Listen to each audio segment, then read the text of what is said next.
Hello, Johnny Yarbrough, Dallas Bathtub Services. This is what's already on the website, but I know it's a little bit easier to kind of watch it and hear it while you're maybe skimming through different things instead of reading word for word. So I'm just kind of letting you know how the refinishing process will actually be done.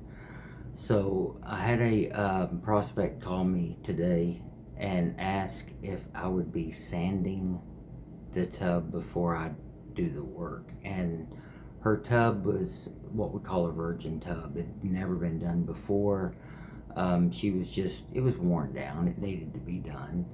And she was concerned about the factory lead leaching into the bath water, which is perfectly valid.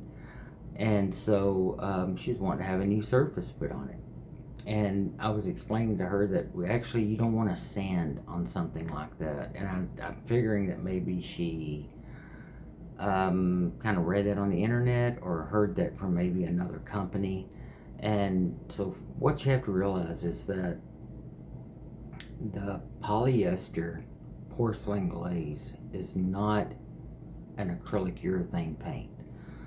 And a lot of refinishers are using acrylic urethane paint, and that's the stuff that I was telling you on the previous videos that we used back in the 1990s. Whenever I started in 92, that's what I was using. You'd put a layer of epoxy paint down. Epoxy bonds really good. And then you would the acrylic urethane would go on top of it because it can be manipulated with more thinner and really get a good gloss coming out on it. And I can see that a lot of people are still doing that because you'll see runs in the sides of the tub, and I can just tell that it's acrylic urethane paint. I do not use that. Number one, it's great for apartments. I get it. Apartments want a cheaper system done. They just want it to last long enough to get through a lease term. And so it's just a lot of different, you're kind of comparing. That's why, like, on my website I'll say apples to oranges or something like that. And that's kind of how it is with the polyester glaze, the porcelain glaze. It's cross-linked with polyester, so you're getting more of a plastic surface that's going to cure up and be on there rather than some type of a paint. The other thing is that with acrylic urethane, you have these chemicals called isocyanates, and it'll be on my website on the front page. But if you look that up, you'll see that those are so dangerous. According to the government, they are taking the lead over asbestos for causing lung cancer. So it's just not something that you want in your residential home. I get it. If you're doing a shed or something out back and it's going to be weathered, acrylic urethane would definitely be great. You're in the open air, you're doing all that, but not trapped with your indoor air quality. And then for that, I call it a toxic soup to sit in the bathtub and off gas, and you're bathing in that, and especially with kids and all of that. It's just some things that honesty that needs to come about in our industry, or at least in my opinion. I don't use that, and believe me, I wish I could, because it is a lot cheaper to use the acrylic urethane. But my buddy come in here. Hold on, let's see. He's under the desk. But so the acrylic urethane, and that's the pictures that you see where it's just peeling up. That's acrylic urethane paint. So the epoxy goes down, then the acrylic urethane goes over it, and I've heard of a lot of companies actually bragging on how well they do tubs because of that system. And like I said, for apartments and hotels that just need a cheap turnaround, they want it on and back, or flip houses or something like that, I don't do those. I have one customer that I do his houses for, and he pays the price and he gets it done. But it's just a little bit more expensive than using the acrylic urethane paint, and it's so worth it because you're going to get, that is a the porcelain glaze is a 20-year life expectancy. Can it be destroyed? Absolutely. I've just seen a rental home not even a few weeks ago where they destroyed it in less than a year. Bleach was used, scrubbing pads were used. There was several people living in the home and cleaning it.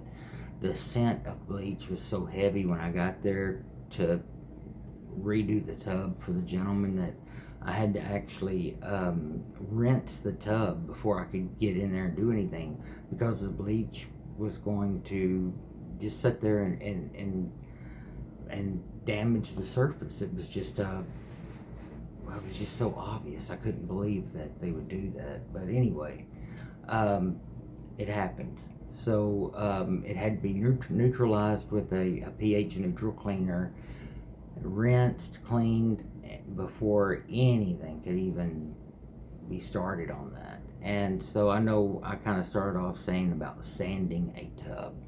So whenever you sand something, if there's any kind of residue on there, you push it down into those worn areas where the pores are exposed. And once you get it in there, whenever you try to coat something on that tub, it's going to skip over those certain areas, and you'll get what's called, we call it fish eyes, but it's just these little impurities that come through, and it just doesn't cover that area.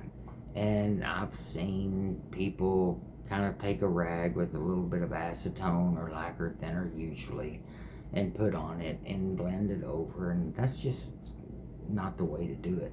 It's got to be rinsed with the pH neutral cleaner, etched so that you can open those pores, and you don't sand it, you etch it, and then you clean it again to get all of that residue off.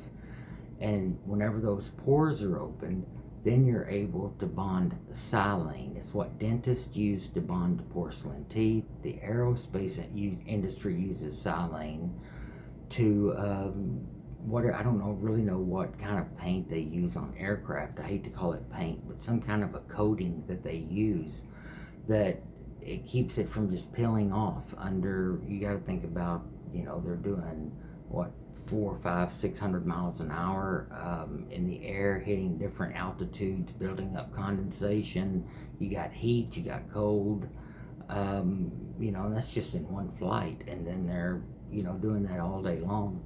So that silane goes underneath the coating, goes down into the pores, which is a lot easier to do on metal and steel than it is to do on porcelain, but it's definitely can be done. So it sinks down into those pores, and then you're able to put the porcelain glaze on there, and that basically does a chemical weld so that it's integrated into that old surface. And then what you have is a surface that can't just peel up. It can't get condensation under it and peel it up. You look at some of my videos, and you will see where I'll say, look how glossy it is on the back versus the top. And that's where that condensation set and peeled the old paint up. And that's acrylic urethane paint. And it shouldn't be used in residential setting where you want something to last as long as it can. And I even kind of compared it to the way apartments use watered down paint for the walls. It's something you would never have done in your home, but with an apartment, they water it down. They want it done as cheap as they can, and they paint with that. And it's the same thing with refinishing. I've seen those guys go in with 40% of lacquer thinner. It was just mind-blowing to me, because you're just going, that's not going to last, number one. Number two, it stinks so bad it lasts 2, 3, 4 days after it's done. You walk into an apartment, if anybody that's ever lived in an apartment, you'll know what I'm talking about. And I'm not trying to say that it's an inferior, well, I am trying to say that. I'm saying that's an inferior way to do a tub. But I'm not trying to cut down the people that are doing it that way. I understand. The apartments want it done that way. And that's why I do not do apartments. All of my customers are residential. A lot of other refinishers, their main customer base is going to be apartments and hotels. I get it, there's a lot of money in that. I did that in the 90s through about 2010 roughly. So I completely understand why they do it that way. But then you call, the residential customer calls, well, they're going to use the same products they've been using, the same way that they know how to do it, and you're going to get a tub that is basically apartment quality. And so with the porcelain glaze, would never be used in apartments because it runs about $50-$60 more than the acrylic urethane paint would. And you know, to you and I, we're going, well, that's not too bad of a difference to have a surface that is so much superior to that, to the paint. But it matters whenever you got to remember they're probably doing 100 tubs a month for a certain management group, and that runs into money, real money, throughout the year. So they're not going to pay that extra $50 to $40 to $60 more. It's hard to say, depends on what needs to be done. But for the residential home, it's well worth it. You're going to get a surface that is just maintain it, take care of it. If you get a chip or something on it, let me know. I'll come back out. There's usually like an $80 fee because I don't get free coatings. I have to pay for that. So I just mix that in, do a discounted fee, where my normal fee for like a residential fee would, for touch up, would be $280 for, say, chip repair or something like that. But I'll discount it down to $80 because you're been a customer, you paid me to have it done, you chipped it, it's okay, it's not a big deal. And then I'll come out there for the $80. More times than not, it runs about 80, and take care of it for you, and everything's done. So anyway, that's just basically what my website says. So if you'd just rather hear it, then I wanted to put a video out for you. And once again, I will be the one that's going to be coming out and doing the work for you. So thank you so much for taking the time to look over my site and taking the time to listen to me ramble on. Thank you.